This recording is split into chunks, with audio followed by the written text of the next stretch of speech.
Halo semua, selamat datang dan salam sejahtera untuk semua. Dan ada 2 poin saja yang ingin saya sampaikan. Pastikan selama masa-masa darurat ini di pengungsian, pastikan makanannya cukup. Mohon atensi khusus untuk ibu hamil, ibu menyusui, lansia, difabel, dan juga anak-anak. Dipastikan tidak ada penyakit-penyakit yang muncul selama masa-masa pengungsian ini. Dan yang paling penting adalah tadi sudah disampaikan oleh Pak Menteri, proses relokasi yang nanti masih akan disurvei di beberapa tempat ya Pak ya. Pastikan dalam menentukan titik lokasi yang baru ini untuk lebih dulu berdialog dengan warga. Jadi jangan sampai nanti sudah dibangun tapi tempatnya tidak ditinggali. Pastikan juga nanti dari pemangku wilayah, Gubernur, Bu Bupati, pastikan pasumnya juga siap.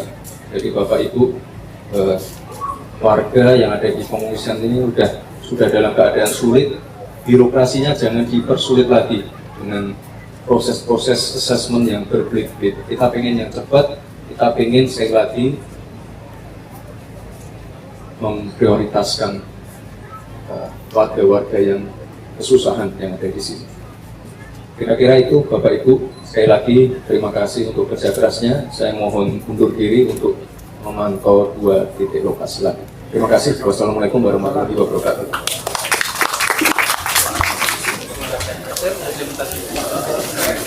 Kita semua masing-masing dilihat. Terima kasih banyak. Pak Gubernur, BCT-nya boleh dihabiskan. Pak, udah makan? Udah makan ya?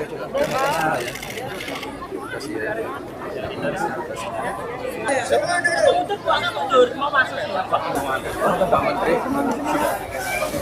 Ini Ketua DPRD, Bupati, dari PD. Untuk lokasi relokasi yang kami sudah sampaikan pada 2 titik lokasi, kami akan sebanyak 2.905 rumah. Dari 2.905 ini masih didata lagi Bapak. Masing-masing apakah direlokasi semuanya atau ada yang relokasi mandiri. Baik, terima kasih. Assalamualaikum warahmatullahi wabarakatuh. Assalamualaikum warahmatullahi wabarakatuh. Bapak Ibu, ini Pak Presiden menyampaikan terima kasih banyak atas kerja keras Bapak Ibu semua, Pak Kepala BNPB, Pak Panglima, Pak Menteri, Pak DJ Gubernur, Bu DJ Bupati, Pak Kapolda, dari DPD RI juga seluruh pemangku wilayah yang ada di sini.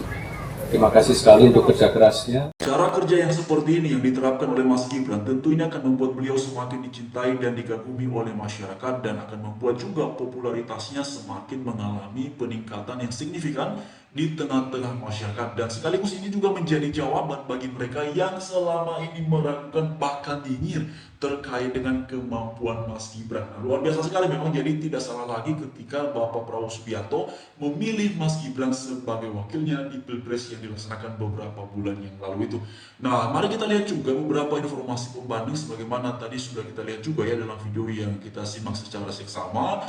Ada satu pesan yang tegas yang disampaikan oleh Mas Gibran bahwa masyarakat yang mengalami ataupun yang terdampak ya bencana alam ini jangan dipersulit. Lalu juga di sini ada satu ulasan, Wapres Gibran minta pendataan warga terdampak erupsi Gunung Lewotobi tak dipersulit. Nah, ini luar biasa ya, sekaligus ini menjadi sebuah pesan yang tegas bagi para pejabat yang ada di sana agar mereka benar-benar memberikan perhatian yang serius terhadap masyarakat yang sedang membutuhkan, yang terdampak erupsi Gunung Lewotobi ini. Lalu kemudian juga di sini soal relokasi warga terdampak erupsi Lewotobi, Gibran jangan dipersulit. Nah, ini betul teman-teman ya.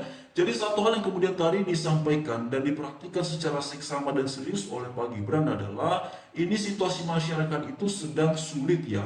Berada di tenda pengungsian itu tidak mudah ya. Itu tidak gampang, tidak senyaman ketika berada di dalam rumah, dan karena itu Mas Gibran ini mengingatkan ya. Dan saya melihatnya ini sekaligus sebagai sebuah peringatan yang halus bagi pejabat yang ada di sana agar mereka yang memikirkan secara matang terkait dengan tempat relokasi masyarakat ini supaya jangan semakin sulit ya, supaya jangan semakin membuat masyarakat merasa waduh ini bukannya semakin membaik malah kondisinya kok begini-begini aja. Nah, itu yang saya lihat yang tadi disampaikan oleh Mas Gibran ya. Jadi tidak mengherankan pada akhirnya masyarakat yang ada di sana ya, tadi dalam cuplikan video yang sudah kita dengarkan bersama-sama, itu kan banyak banget ya masyarakat yang berbondong-bondong, beramai-ramai, bersalaman menyapa Mas Gibran, dan luar biasa. Bapak Ibu semua, bisa saja Mas Gibran membangun sebuah citra yang misalnya hadir di tengah masyarakat, tapi yang saya lihat justru Mas Gibran ini lebih berfokus pada menyapa dan kemudian memperlakukan warga itu sebagaimana mestinya ya. Jadi beliau saya lihatnya memperlakukan manusia sebagai manusia. Itu yang saya lihat dalam cuplikan video yang sudah kita sama-sama tadi. Ketika Gibran menyapa warga lalu kemudian berbicara hadir di tengah-tengah warga ya, beliau bahkan sampai berkeringat ya. Beliau sampai berkeringat menyapa warga, dan beliau ya hadir di tengah-tengah warga tanpa membeda-bedakan, dan ini juga disesuaikan dengan cara berpakaiannya beliau ya, cara berpakaiannya beliau hadir di tengah-tengah masyarakat itu. Jadi ini penampilannya Mas Gibran itu penampilannya adalah penampilan yang merakyat ya. Nah inilah ya, jadi pemimpin yang merakyat itu bukan hanya sekedar berkata-kata ya, tetapi juga beliau bahkan bisa mengekspresikannya dalam hal berpenampilannya saja teman-teman dan Bapak Ibu semua ya. Baju yang dikenakan oleh Mas Gibran ini tampak sederhana sekali ya, tadi dalam video ya, ini tampak sederhana sekali ya. Beliau menggunakan baju yang cocok sekali menurut saya ya dengan situasi yang sedang dialami oleh masyarakat yang ada di sana ya.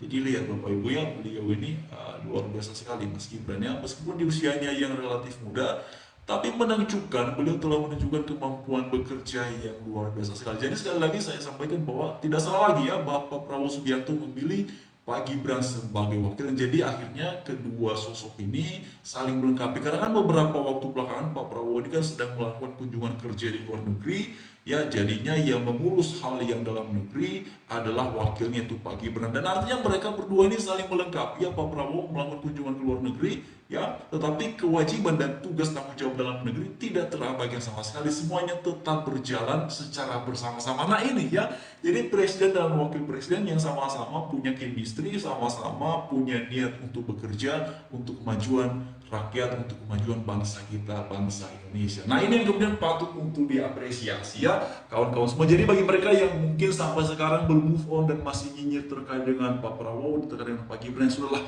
biarkan saja mereka itu ya. Tetapi semoga dengan adanya upaya-upaya dan kinerja yang nyata yang dilakukan oleh Pak Prabowo dan juga Pak Gibran ini membuat mereka menyadari bahwa memang tidak salah lagi, dan kita patut mensyukuri kita memiliki presiden dan wakil presiden yang memiliki hati yang baik terhadap bangsa dan negara ini ya. Jadi itu luar biasa teman-teman ya, Bapak Ibu semuanya, dan terutama yang ada di NTT, masyarakat yang ada di sana yang terdampak ini Bapak Ibu, yang terdampak erupsi Gunung Lewotobi ya. Semoga Bapak Ibu semua yang ada di sana diberikan kesehatan oleh Tuhan, dijaga senantiasa dan dicukupkan segala sesuatu yang diperlukan melalui pemerintah yang ada, dan juga puji Tuhan Mas Gibran sudah turun langsung ke sana dan mengingatkan para pejabat yang ada di sana. Terima kasih.